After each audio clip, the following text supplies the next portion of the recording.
চোখেরও জলে নিজেরে করিতে গৌরব দান, নিজেরে কেবলই করি অপমান। আপনারে শুধু ঘেরিয়া ঘেরিয়া ঘুরে মরি পলে পলে। সকল অহংকার হে আমার ডুবাও চোখেরও জলে। আমারে না যেন করি প্রচার আমার আপন কাজে, তোমারই ইচ্ছা করো হে পূর্ণ আমার জীবন মাঝে। যাচি হে তোমার চরম শান্তি, পরাণে তোমার পরম কান্তি। আমারে আড়াল করিয়া দাঁড়াও হৃদয় পদ্মতলে। সকল অহংকার হে আমার ডুবাও চোখেরও জলে। শুরু হচ্ছে সৌমিত্র বসুর কথা 92.7 বিগ এফএম এ শরণাগত অনুষ্ঠানে। আজকে রবিবারের শরণাগত, অন্যরকম শরণাগত। সেই অন্যরকম শরণাগতে প্রবেশ করবার আগে বিশুদ্ধ সিদ্ধান্ত মতে আজকের দিনটার কথা বলি। আজ রবিবার 8ই জ্যৈষ্ঠ 1428, ইংরেজির 23শে মে 2021, তিথি বৈশাখ শুক্লপক্ষ একাদশী। দিনের বেলা 6:43 পরে দ্বাদশী। নক্ষত্র হস্তা। সূর্যোদয়ের সময় ভোর 4:57 হয়ে 24 সেকেন্ড। সূর্য অস্ত যাবার সময় সন্ধে 6:09 হয়ে 8 সেকেন্ড। আজকে জন্মে কন্যা রাশি, বৈশ্য বর্ণ, মতান্তরে শূদ্র বর্ণ দেবগণ। দিনের বেলা 12:12 গতে দেবারিগণ। আজ প্রখ্যাত ঐতিহাসিক পুরাতত্ত্ববিদ রাখাল দাস বন্দ্যোপাধ্যায়ের প্রয়াণ দিবস। তিনি প্রয়াত হয়েছিলেন 1930 খ্রিস্টাব্দে আজকের তারিখে। শ্রীমতী উষারানী চক্রবর্তীর প্রয়াণ তিথি আজকে। 1906 খ্রিস্টাব্দে প্রখ্যাত নরওয়ের নাটককার হেনরিক ইয়োহান ইবসেন শেষ নিঃশ্বাস ত্যাগ করেন আজকের তারিখে। 1908 খ্রিস্টাব্দে ট্রানজিস্টার, হয়তো আপনারা অনেকেই এই শরণাগত শুনছেন যে যন্ত্রটির মধ্যে দিয়ে, সেই ট্রানজিস্টারের আবিষ্কর্তা মার্কিন বিজ্ঞানী জন বার্ডিন জন্মগ্রহণ করেন। 1937 খ্রিস্টাব্দে বিখ্যাত শিল্পপতি ডেভিডসন রকফেলার তিনি প্রয়াত হন আজকের তারিখে। এবং 1984 খ্রিস্টাব্দে আজকের তারিখেই ভারতীয় মহিলাদের মধ্যে প্রথম এবং একমাত্র বাচেন্দ্রী পাল, তিনি এভারেস্টের শৃঙ্গ জয় করেন। আমাদের হোয়াটসঅ্যাপে চিঠি পাঠাবার নাম্বার 9831922927। চিঠির গোড়ায় অতি অবশ্যই SG লিখতে হবে। আর আমাদের যে ফেসবুকের পাতাটি আছে তার নাম শরণাগত সৌমিত্র, SHARANAGATA শরণাগত, SOUMITRA সৌমিত্র। এখানে প্রত্যেকদিন রাত্রির 9:30টার সময় আপনাদের সৌমিত্র বসু উপস্থিত থাকে আপনাদের সঙ্গে গল্প করবার জন্য লাইভে। আরেকটি ঘোষণা আছে, আগামী 24শে মে তারিখে কাজী নজরুল ইসলামের জন্মদিন। সেই দিনটা আমরা শরণাগতর পক্ষ থেকে পালন করব এবং আপনাদের সাহায্য চাই।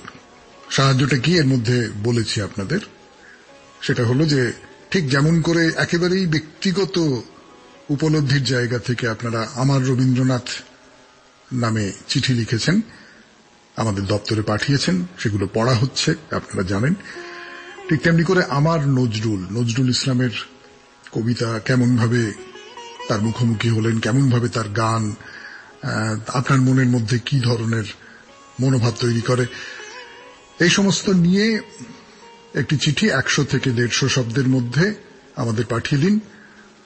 আজ দুপুর 12টা, তার মধ্যে দুপুর 12টার পরে যদি কোনো চিঠি আসে তাহলে সেটা আমরা গ্রহণ করতে পারবো না। রবীন্দ্রনাথকে নিয়ে চিঠির ক্ষেত্রে এইরকমই একটা নিয়ম করা হয়েছিল। আজ দুপুর 12টার মধ্যে আমার নজরুল এই শিরোনামে 100 থেকে 150 শব্দের মধ্যে চিঠি পাঠিয়ে দিন। তাহলে এবার একটু গান শুনি, গানের পর আমরা রবিবারের শরণাগত তার ধরনটা আপনারা জানেন।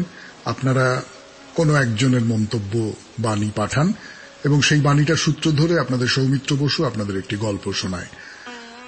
আজকের প্রথম বাণী, তুমি যদি তোমার নিজের খ্যাতি ও প্রতিষ্ঠা চাও তাহলে ভালো গুণের অধিকারী ব্যক্তিদের সঙ্গে সংসর্গ করো, মন্দ সাহচর্যের চেয়ে নিঃসঙ্গতা ভালো। জর্জ ওয়াশিংটনের কথা পাঠিয়েছেন শ্রাবণী ভট্টাচার্য। গানের পর তার গল্পের দ্বিতীয় অংশ, আজকের প্রথম যে বাণী পাঠিয়েছেন শ্রাবণী ভট্টাচার্য, জর্জ ওয়াশিংটনের কথা, তুমি যদি তোমার নিজের খ্যাতি ও প্রতিষ্ঠা চাও তাহলে ভালো গুণের অধিকারী ব্যক্তিদের সঙ্গে সংসর্গ করো, মন্দ সাহচর্যের চেয়ে নিঃসঙ্গতা ভালো। শুরু করছি গল্পের দ্বিতীয় অংশ। দিয়া চিৎকার করে বলল, ভালো নয়। তারপর থেকে সেই চিৎকার, একটু ভাঙা গলা, যেন খাঁচায় বন্দি করে ফেলা হয়েছে তাকে, আর সেখান থেকে সে চিৎকার করে লোহার গরাদ ভেঙে ফেলতে চাইছে। মনন বলল, কি চাইছো তুমি? তোমার ভালো। আমার ভালো আমি বুঝি না? না বোঝো না। এই শেষ করে বলছে দিয়া, তুমি মনে করো তুমি বোঝো, কিন্তু সেটা ভুল, সেটা মিথ্যে। তুমি যাদের সঙ্গে মেশো তারা কেউ তোমার নিজের নয়, তারা তোমাকে নষ্ট করে দেবে, দিলে দেবে, তাতে তোমার কি? মনন বলল, আমারই তো সব, আমারই তো। ফর্সা মুখ লাল হয়ে উঠেছে দিয়ার, নাকের পাটা ফুলে ফুলে উঠছে, কথার সঙ্গে মিশে যাচ্ছে শ্বাসের শব্দ। এবারে তুমি কেমন রেজাল্ট করেছ? হ্যাঁ, অনার্সটা কোনো মতে বেঁচে গেছে। তুমি কি পড়াশোনা এরকম ছিলে? এতে তুমি যাদের সঙ্গে মেশো, যাদের তুমি নিজের লোক বলে মনে করো, তাদের কিচ্ছু যায় আসে? আসে না। তারা কেউ কিছু বলেছে এই নিয়ে? তোমাকে বলেনি, কিন্তু আমি বলবো, কারণ তুমি আমার। নজরুল জয়ন্তীতে গান গাইতে বসে দুটো জায়গা পরিষ্কার বেসুর গেল। কেন? সিগারেট খেয়ে খেয়ে গলাটাকে নষ্ট করে ফেলছো। কেউ তোমাকে কিছু বলেছে? আমি বলেছি, তার কারণ তাতে অন্য কারোর কিছু যায় আসে না, আমার যায় আসে, কারণ তুমি আমার।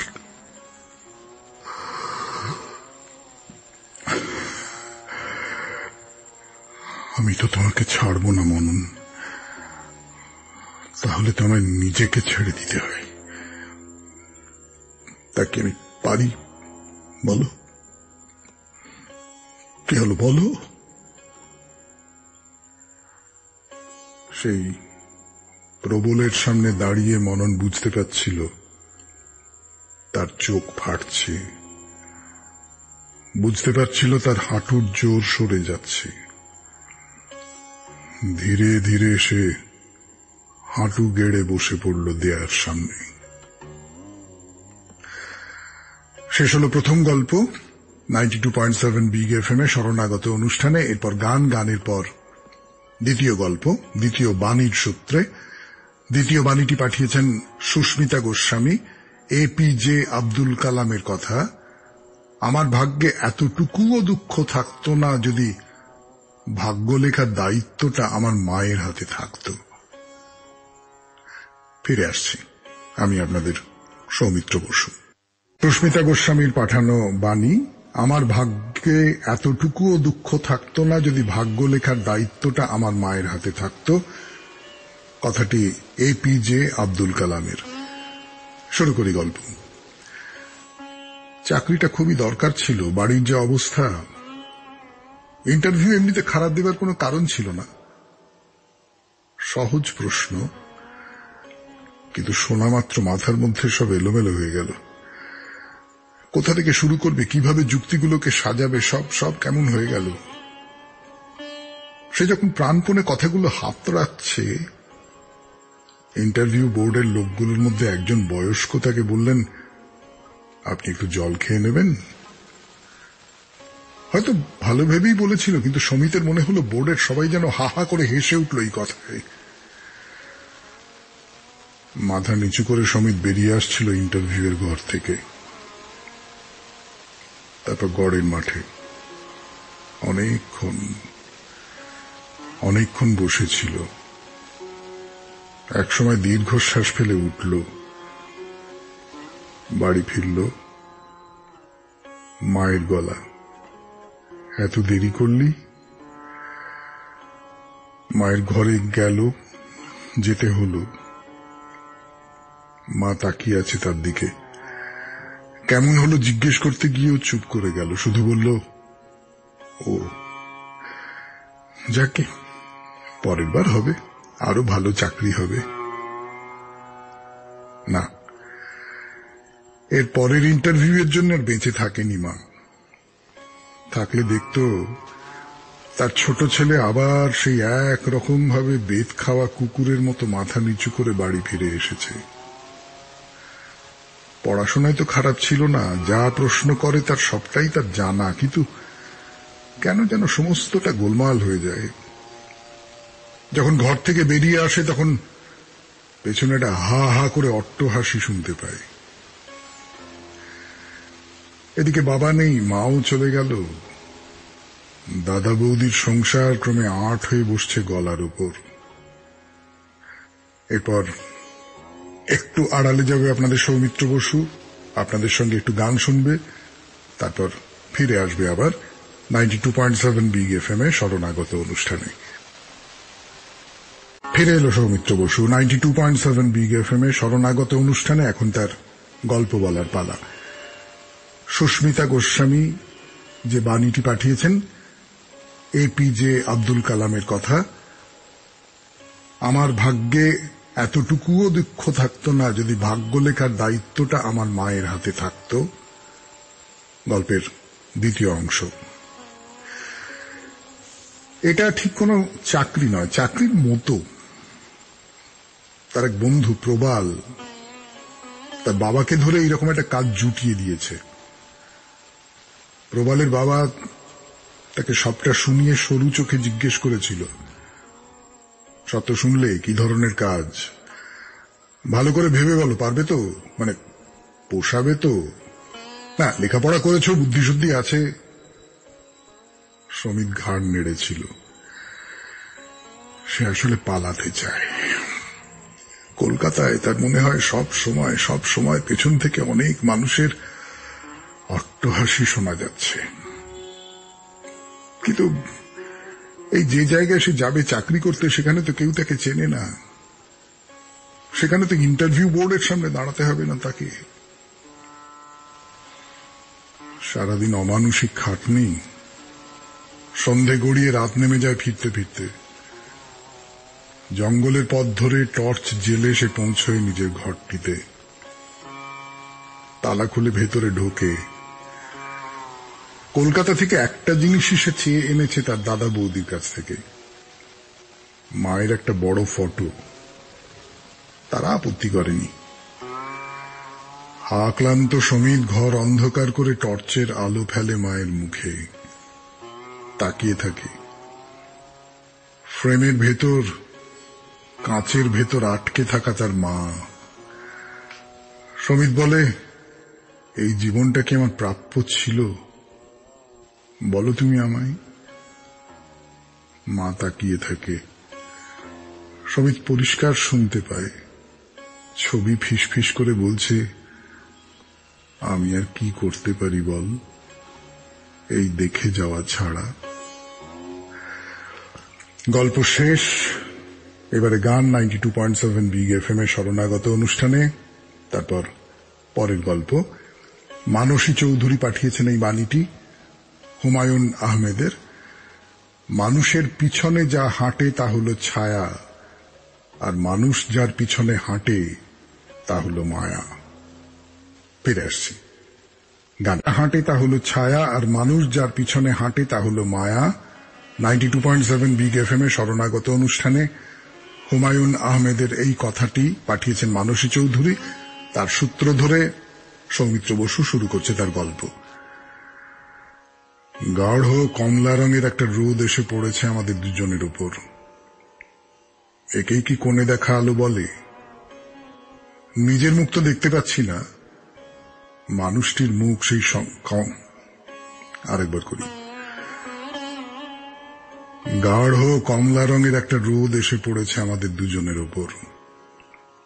একেই কি কোণে দেখা আলো বলে? নিজের মুখ তো দেখতে পাচ্ছি না। আমার সামনে বসে থাকা মানুষটির মুখ সেই কমলায় মাখামাখি হয়ে আছে। সে আশ্চর্য। আমরা দুজনে চুপ করে বসে আছি। আমি দেখছি দূরের পাহাড়, থোকা থোকা গাছ উঠে গেছে সেই পাহাড় বেয়ে, তার নিচে খাদে ছায়া ঘনাচ্ছে। আমরা যেখানে বসে আছি সেই জায়গাটা ওই খাদের চেয়ে উঁচু। পাহাড় দেখতে গেলে উপরের দিকে ঘাড় তুলতে হয়। মানুষটি সেসব কিছুই দেখছেন না, তার দৃষ্টি নিজের পায়ের পাতার দিকে। সময় বয়ে যাচ্ছে আমাদের দুজনের মাঝখান দিয়ে, অনন্ত সময়। মুখ নামিয়ে রেখেই তিনি বললেন, আপনি কি কলকাতায় ফিরে? আমি কোনো শব্দ করলাম না, শুধু তার হাতের উপর আমার হাতটা রাখলাম। শব্দ সবসময় কথা বলতে পারে না। তাকে দেখে প্রথমটা আমি চিনতে পারিনি, চেনা চেনা লাগছিল, কিন্তু এটা লক্ষ্য করেছিলাম আমাকে দেখে তিনি চমকে উঠলেন। এড়িয়ে যাচ্ছেন বুঝতে পারছিলাম। তাতে কৌতূহলটা আরো বেড়ে গেল। তারপর হঠাৎ বিদ্যুৎ চমকে উঠল মনের মধ্যে। ঠিক, দাড়িটা যদি মুখ থেকে সরিয়ে নেওয়া যায়, বয়সের দাগগুলোকে যদি বেশ খানিকটা হালকা করে দেওয়া যায় মুখ থেকে, তাহলে তিনি আমার 3-4টে বাড়ি পরে থাকতেন। ডাক্তার হিসেবে মুখ চেনা ছিল। শুনেছি একমাত্র মেয়ে আত্মহত্যা করে, তাই নিয়ে কিছু একটা গোলমাল হয়েছিল। তারপরেই নিরুদ্দেশ হয়ে যান। শুনছেন 92.7 বিগ এফএম এ শরণাগত অনুষ্ঠানে গল্প, আপনাদের পাঠানো বাণী, আর সেই বাণীর সূত্র ধরে সৌমিত্র বসুর গল্প। ফিরে আসব গানের পর এই গল্পের বাকি অংশটুকু নিয়ে। কথা মানসী চৌধুরী পাঠিয়েছেন। মানুষের পিছনে যা হাঁটে তা হলো ছায়া, আর মানুষ যার পিছনে হাঁটে তা হলো মায়া। 92.7 বিগ এফএম এ শরণাগত অনুষ্ঠানে আপনাদের সৌমিত্র বসু এই বাণীটির সূত্র ধরে একটা গল্প শোনাচ্ছে আপনাদের, যার দ্বিতীয় অংশ। তিনি বুঝতে পেরেছিলেন আমি তাকে চিনতে পেরেছি। তিনি বুঝতে পেরেছিলেন আমার চোখের মধ্যে কৌতূহলের মুদ্রাগুলো ক্রমশই বাড়ছে। তিনি জেনেছিলেন আমি এখানে বেশ কিছুদিন থাকব, কারণ ডাক্তার আমাকে অন্তত মাস 2 কোনো পাহাড়ি জায়গায় গিয়ে থাকতে বলেছে। তিনি আমাকে আজ বিকেলে ডেকে নিয়ে এসেছেন এই মাঠটিতে।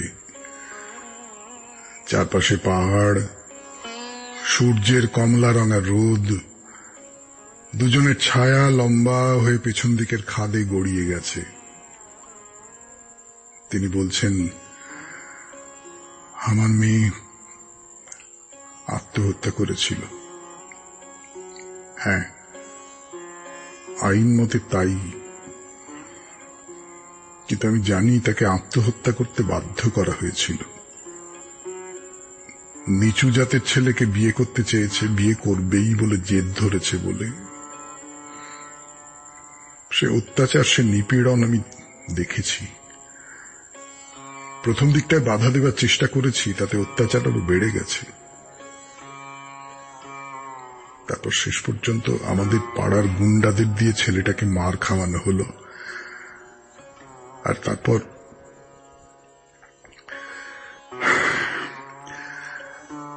আপনি তো শুনেছেন আমি কত বছর ধরে এখানে আছি। এই ভুটিয়াগুলো বড্ড গরিব, বড্ড অসহায়। ঘুরে ঘুরে ডাক্তারি করি, ওই বিদ্যেটাই তো জানি। পয়সা নেই না, কোথা থেকে দেবে? তার বদলে আমার খাওয়া পড়া চলে যায়। ভালোবাসা কাকে বলে আমি এখন টের পাই। আর তারপর বললেন, আপনি কি কলকাতায় ফিরে? আমি কোনো শব্দ করলাম না, শুধু তার হাতের উপর আমার হাতটা রাখলাম। শব্দ সবসময় কথা বলতে পারে না। শেষ হলো গল্প। এরপর আপনাদের চিঠিপত্রের উত্তর 92.7 বিগ এফএম এ শরণাগত অনুষ্ঠানে আমি আপনাদের সৌমিত্র বসু। মোকাবিলা করার মন্ত্র যোগান, যেমন আমার বিচার তুমি করো, এই গানটার লোভে যদি কারে দিয়ে থাকি দুঃখ, ভয়ে হয়ে থাকি ধর্ম বিমুখ, পরের পীড়ায় পেয়ে থাকি সুখ, তাহলে ভগবান তুমি আমার বিচার করো, আবার বিপদে মোরে রক্ষা করো, এ নহে মোর প্রার্থনা। বিপদে আমি না যেন করি ভয়, দুঃখ তাপে ব্যথিত চিতে নাই বা দিলে সান্ত্বনা, দুঃখে যেন করিতে পারি জয়। এই গান বা কবিতাটা আমার মনের জোরকে অনেক বাড়িয়ে দেয়। এরকম অজস্র গান কবিতা আমার চলার পথের পাথেয় করে দিয়ে গেছেন আমার গুরুদেব রবীন্দ্রনাথ ঠাকুর। আমি একেবারেই লিখতে পারি না, যা আমার মনে এলো ভুলভাল কিছু কথা লিখে ফেলে আমার গুরুদেব রবীন্দ্রনাথ ঠাকুরকে শ্রদ্ধা জানালেন। সীমা সরকার। সীমা দেবী, আপনার নিজের লেখা নিয়ে এত সংকোচ বোধ করবার কোনো কারণ নেই। রবীন্দ্রনাথ আপনাকে কিভাবে ভরসা যোগান, কিভাবে আশা যোগান, আপনার মনকে কেমন করে তৈরি করে দিচ্ছেন তিনি, তার একটা খুব ছোট্ট সুন্দর পরিচয় আপনি আপনার চিঠির মধ্যে দিয়ে রেখেছেন।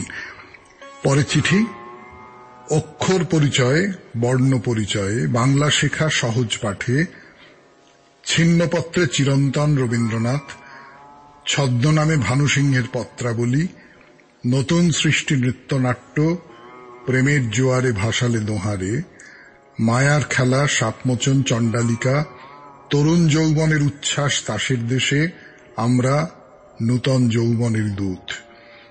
7 সমুদ্র পেরিয়ে লিখলেন, এলেম নূতন দেশে। গীতাঞ্জলির অনুবাদে তিনি বিশ্বকবি। জালিয়ানওয়ালাবাগের নিন্দায় উপাধি বর্জন, খোলা আকাশের নিচে মানুষ তৈরির স্বপ্ন, আমাদের শান্তিনিকেতনে গান্ধীজিকে মহাত্মা সম্বোধন, নিজের সুরে নিজের গান, গানের ভিতর দিয়ে যখন দেখি ভুবনখানি, তরুণের স্বপ্নের সুভাষকে বললে দেশ গৌরব, গানে গল্পে কবিতা চিঠিতে লেখায় রেখায় সবেতেই তুমি সর্বোত্তম। খোলদার খোল, লাগলো যে দোল, সে তোমার ভালোবাসা। শেষ জন্মদিনের গান, দেখা দিক আরবার জন্মের প্রথম শুভক্ষণ। শান্তিকুমার মিত্র। রবীন্দ্রনাথের নানান কাজ, নানান লেখা, তার একটা সমাহার আপনার চিঠির মধ্যে দিয়ে প্রকাশ পেয়েছে। বড় সুন্দর হয়েছে চিঠিটি, আপনাকে অসংখ্য ধন্যবাদ। এইবারে আমাদের চিঠিপত্র শেষ, আমরা চলে যাচ্ছি পরের বাণীতে। মানুষের হাতের রেখায় মূর্খেরা ভাগ্য খোঁজে, ভাগ্য তো তারও আছে যার হাতই নেই। চাণক্যের কথা, পাঠিয়েছেন অভিজিৎ বসু। গানের পর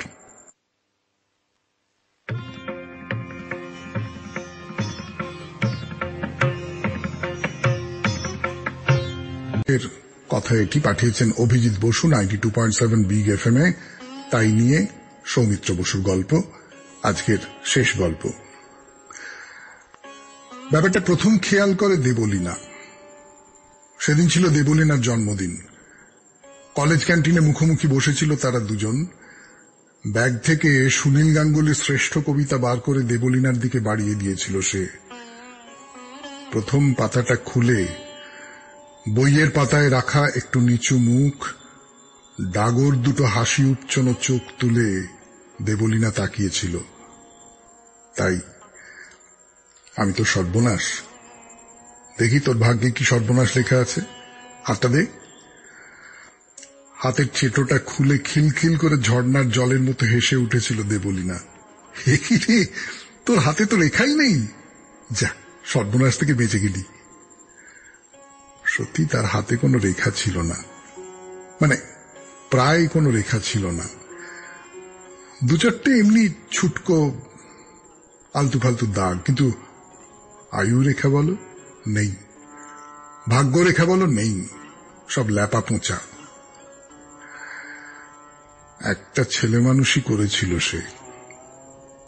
দেবলীনার বিয়ের দিন নেমন্তন্ন খেয়ে বাড়ি ফিরে ব্লেড দিয়ে একটা লম্বা আয়ু রেখা চিরে দিয়েছিল সে। রক্তারক্তি না, কিছু হয়নি। হাতের চেটোয় লম্বা ব্লেডের রেখা পড়লে আর কি হবে?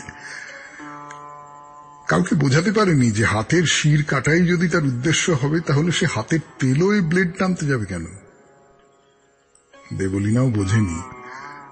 কাবেরীকে দিয়ে বলে পাঠিয়েছিল পাগলামি না করতে। বলেছিল বিয়েটাই কি সব, তার বাইরে কি? এই সব। শেষ হলো গল্পের প্রথম অংশ। এরপর একটু গান শুনে নেব আমরা। গানের পর গল্পের দ্বিতীয় অংশ। আমি আপনাদের সৌমিত্র বসু, শুনছেন 92.7 বিগ এফএম এ শরণাগত, রবিবারের শরণাগত। রবিবারের শরণাগত বলতে পারেন, গল্পের শরণাগত বলতে পারেন। 92.7 বিগ এফএম এ শরণাগত শুনছেন আপনারা। আমি সৌমিত্র বসু। অভিজিৎ বসুর পাঠানো চাণক্যের এই যে বাণীটি, মানুষের হাতের রেখায় মূর্খেরা ভাগ্য খোঁজে, ভাগ্য তো তারও আছে যার হাতই নেই। এই নিয়ে গল্পের শেষ অংশটা শোনাচ্ছি আপনাদের। না, সে দেবদাস নয়। বিয়ের পরপর দেবলীনা প্রথম দিকে কি করছিস বলে ফোন করেছে তাকে। সে ঠান্ডা গলায় কথা বলে সুর কেটে দিয়েছে। একবার পার্ক স্ট্রিটের মোড়ে স্বামী দেবলীনার সঙ্গে তার দেখাও হয়ে যায়। স্বামীটি আমুদে মানুষ, তার কথা নিশ্চয়ই শুনেওছেন আগে। একেবারে দুহাত ছড়িয়ে টেনে নিয়ে গেলেন তার ফ্ল্যাটে। খুব হৈ হৈ হলো। রাতে না খাইয়ে কিছুতেই ছাড়লেন না। তার মধ্যে দেবলীনা দু একবার চোরা চোখে তার দিকে তাকিয়েছে। তার চোখ ছিল বোবা। এখন তার সামনে এমএসসি ফাইনাল, সেই তার পাখির চোখ। আর তাছাড়া স্বামীটিকে তার বেশ ভালোই লেগেছিল। এক ধরনের মানুষ হয় না, মনের মধ্যে সবসময় খরস্রোত চলেছে, কোথাও কোনো ময়লা জমতে পায় না, সেই রকম। মেয়েটা ভালো থাকবে। একটু রাত করেই সে ফিরে আসে তার বাড়িতে, পড়ায় মন দেয়। ভালো রেজাল্ট, খুব ভালো রেজাল্ট। যখন খুব ঘুম পায় তখন একবার ডান হাতের চেটোটা খুলে সামনে রাখে। তার নিজের হাতে টানা ভাগ্য রেখা এখন আবছা হয়ে এসেছে। কেন করেছিল সে এমন একটা কাণ্ড? কেন করেছিল? খুব নিশ্চিত করে কিছু বুঝতে পারে না। ভালো রেজাল্ট, ভালো রেজাল্ট হলো, ভালো চাকরি হলো, ভালো বিয়ে হলো। বিয়ের পর একদিন রেস্টুরেন্টে খেতে গেছে। খাবারের অর্ডার দিয়ে অপেক্ষা করছে দুজনে। সামনেই বউ বসে অলসভাবে তার হাতটা নিয়ে নাড়াচাড়া করতে শুরু করলো। আর তখনই বিদ্যুৎ গতিতে হাতটা সরিয়ে নিল সে। বউ অবাক হয়ে জিজ্ঞেস করলো, কি হলো? ব্যথা? সে ঘাড় নাড়ল। না। শেষ হলো গল্প, শেষ হলো রবিবারের শরণাগত। আপনাদের একটা কথা মনে করিয়ে দিই, আগামীকাল 24 তারিখ কাজী নজরুল ইসলামের জন্মদিন। সেদিন শরণাগত কাজী নজরুল ইসলামকে নিয়ে একটা অনুষ্ঠান করবে, আর তাতে তো আপনাদের থাকতেই হবে। আমার নজরুল এই শিরোনামে আপনারা একটা লেখা লিখবেন 100 থেকে 150 শব্দের মধ্যে, যেমন রবীন্দ্র